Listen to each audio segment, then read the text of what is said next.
Party జాతీయ అధ్యక్షులు శ్రీ నారా చంద్రబాబు నాయుడు గారి పిలుపు మేరకు రా కదిలిరా కార్యక్రమానికి వేలాదిగా తరలి వచ్చినటువంటి తెలుగుదేశం పార్టీ కుటుంబ సభ్యులకు, జనసేన పార్టీ నాయకులకు, వేదిక మీద ఉన్నటువంటి పెద్దలకు, ఈ కార్యక్రమానికి విచ్చేసినటువంటి మనందరి ప్రియతమ నాయకులు నారా చంద్రబాబు నాయుడు గారికి హృదయపూర్వకమైనటువంటి నమస్కారాలు.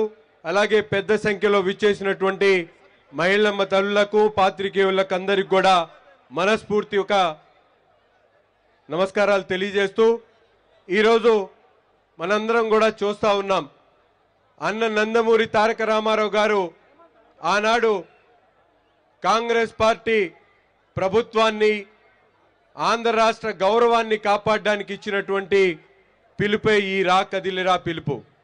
ఆనాడు అన్నగారు ఇచ్చినటువంటి ఈ పిలుపుతో 9 నెలల కాలంలో ఆంధ్ర రాష్ట్రంలో ఉన్నటువంటి ప్రతి తల్లి కూడా, ఆంధ్ర రాష్ట్రంలో ఉన్నటువంటి ప్రతి యువకుడు కూడా, ఆంధ్ర రాష్ట్రంలో ఉన్నటువంటి ప్రతి కార్మికుడు కూడా కదిలొచ్చి 9 నెలల్లో కాంగ్రెస్ పార్టీని కూకటి వేళ్లతో పెకిలించినటువంటి పరిస్థితులు.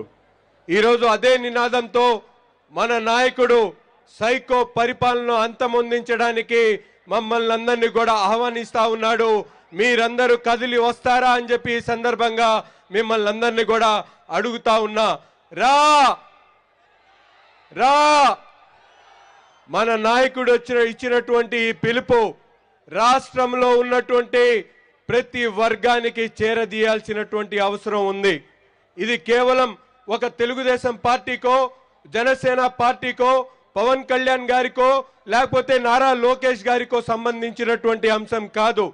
రాష్ట్రంలో ఉన్నటువంటి 5 కోట్ల ఆంధ్ర రాష్ట్రాల పిల్లల భవిష్యత్తు కోసం ఏర్చినటువంటి పిలుపుగా మనందరం కూడా ప్రజల్లోకి తీసుకుని వెళ్లాల్సినటువంటి అవసరం ఉంది. ఎందుకంటే మనందరం కూడా చూసాం, రాష్ట్రం విడిపోయిన తర్వాత 2014 నుంచి 2019 వరకు అధికారం చేపట్టినటువంటి మన నాయకుడు 16,800 కోట్ల రూపాయలు లోటు బడ్జెట్లు ఉన్నటువంటి ఈ తెలుగు ఆంధ్ర రాష్ట్రాన్ని అనేక రకాలుగా ప్రజలకు నేనున్నాను అని భరోసా కల్పిస్తూ, పుట్టిన బిడ్డ దగ్గర నుండి చనిపోయేటువంటి వ్యక్తి వరకు కూడా అనేక సంక్షేమ కార్యక్రమాలు నిర్వహించి రాష్ట్రంలో అధికార పక్షం అధికారం వచ్చిన తర్వాత అమరావతిని సృష్టించింది మన నాయకుడు, హైకోర్టు కట్టింది మన నాయకుడు, సచివాలయం తెచ్చింది మన నాయకుడు, ఎయిమ్స్, SRM అటువంటి యూనివర్సిటీలు కూడా స్థాపించింది తెలుగుదేశం పార్టీ అనే విషయాన్ని మనం ఈ రాష్ట్రంలో ఉన్నటువంటి ప్రజలకు చెప్పాల్సినటువంటి అవసరం ఉంది. ఈరోజు సైకో జగన్మోహన్ రెడ్డి గారు ఈ 4.5 సంవత్సరాల్లో ఏం పీకాడో మీరు వైఎస్ఆర్సీపీ నాయకులందరినీ కూడా నిలదీసి అడగాల్సిందిగా ఇక్కడ ఉన్నటువంటి ప్రతి ఒక్క కార్యకర్తని కూడా నేను అడుగుతా ఉన్నా. గతంలో చంద్రబాబు నాయుడు గారు చేసినటువంటి కార్యక్రమాలే కాదు, ఈరోజు సంక్షేమానికి మారుపేరు తెలుగుదేశం పార్టీ అనే విషయాన్ని మీరందరూ కూడా ఒక్కసారి ఆలోచించాలి. ఎందుకంటే ఆనాడు కేంద్రంలో అధికారులు ఉన్నటువంటి పార్టీలు ఎవరికి కూడా ఎటువంటి అవకాశాలు ఇచ్చేటువంటి పరిస్థితులు లేవు. రాజకీయంగా కానీ సంక్షేమ పరంగా కానీ మన పార్టీ స్థాపించిన తర్వాత అన్న నందమూరి తారక రామారావు గారు పేదవాడు పట్టెనన్నం పెట్టాల్సినటువంటి బాధ్యత ప్రభుత్వాన్ని దాన్ని భావించి 2 రూపాయలకే కిలో బియ్యం ఇచ్చినటువంటి ఘనత అన్న నందమూరి తారక రామారావు గారిది. అంతేకాకుండా సమాన భాగమైనటువంటి మహిళల కోసం ఆనాడు ఆస్తులో సమాన భాగాన్ని కల్పించినటువంటి నాయకుడు మన నాయకుడు చంద్రబాబు అన్న నందమూరి తారక రామారావు గారు. అంతేకాకుండా ఆ రోజు పక్కా ఇల్లు కట్టుకోవాలంటే కేంద్రంలో ఉన్నటువంటి ప్రభుత్వాలు 2 తాటాకులు 2 బాతులు ఇచ్చేటువంటి పరిస్థితులు ఉన్నాయి. కానీ ఒక పక్కన పక్కా ఇల్లు కట్టించేటువంటి కార్యక్రమాన్ని శ్రీకారం చుట్టింది అన్న నందమూరి తారక రామారావు గారు. అటువంటి సంక్షేమ కార్యక్రమాలు పెట్టినటువంటి పార్టీ తెలుగుదేశం పార్టీ.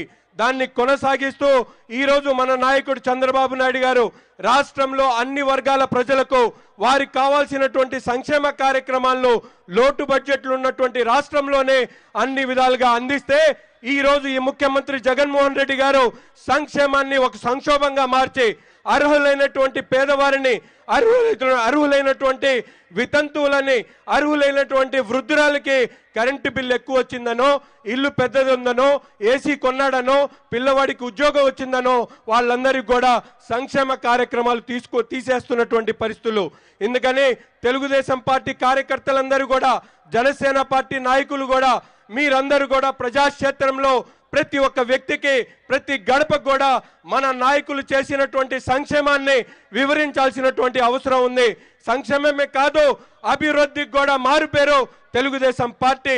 అమరావతి సృష్టించింది తెలుగుదేశం పార్టీ, సెక్రటరియట్ తెచ్చింది తెలుగుదేశం పార్టీ, ఎయిమ్స్, ఎస్ఆర్ఎం, అలాగే అనేక యూనివర్సిటీలు, కియాలా మోటార్స్ లాంటి పరిశ్రమలు ఈరోజు స్థాపించినటువంటి నాయకుడు చంద్రబాబు నాయుడు అనే విషయాన్ని మనం కార్యకర్తలుగా ఉన్నటువంటి మనం అందరం కూడా ప్రతి గడపకు తీసుకొని వెళ్ళి రాబోయేటువంటి 2024 ఎన్నికల్లో ఈ రాష్ట్ర భవిష్యత్తుకి ఒకే ఒక నాయకుడు, ఒకే ఒక దిశ నిర్మించేటువంటి నాయకుడు చంద్రబాబు నాయుడు గారు, పవన్ కళ్యాణ్ మాత్రమే అనే విషయాన్ని ప్రజలకు చెప్పి తప్పకుండా రాబోయేటువంటి 2024లో ఈ సైకో పరిపాలన అందమొందించి బంగాళాఖాతంలో కలిపేయడానికి ప్రతి ఒక్కరూ కూడా ఈ పిలుపుతో రేపటి నుంచి అడుగు వేసుకుంటూ ముందుకు రావాలని చెప్పి హృదయపూర్వకంగా కోరుకుంటూ నాకు ఈ అవకాశం ఇచ్చినటువంటి పెద్దలు శ్రావణ్ కుమార్ గారికి, అలాగే ఈ నియోజకవర్గ శాసనసభ్యులు, మాజీ శాసనసభ్యులు పెద్దలు ధూళిపాల నరేంద్ర కుమార్ గారికి హృదయపూర్వకమైనటువంటి ధన్యవాదాలు తెలుపుతూ సెలవు తీసుకుంటా ఉన్నా. Thank you.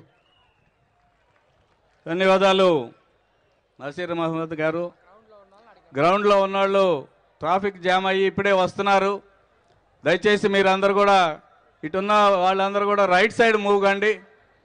వచ్చే వాళ్ళకి దారి లేక ఆగిపోతా ఉన్నారండి. ఇక్కడ ఉన్న వాళ్ళు కూడా ఖాళీ చేసేట్టు రండి. పోలీస్ సోదరులకు విజ్ఞప్తి ఏంటంటే, పోలీస్ ఆఫీసర్లకి అందరిని కూడా అటు పంపించండి. వే ఖాళీ చేపించి అటు అందరిని అటు రమ్మనండి. వేదిక సైడ్కి రమ్మని చెప్పండి ప్లీజ్. వాలంటీర్లు, పోలీసులు అందరు కలిసి అటు పంపించండి. ఎవరిని రానివ్వకండి. వేదిక మీదకి రావాల్సిన వాళ్ళు అందరూ వచ్చేసారు. ఇది విఐపి జోన్ అండి, ప్లీజ్.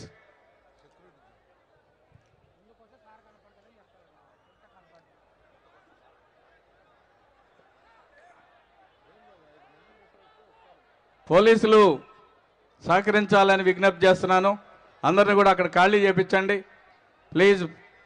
వాలంటీర్లు కూడా ఖాళీ చేయించాలని విజ్ఞప్తి చేస్తున్నాను.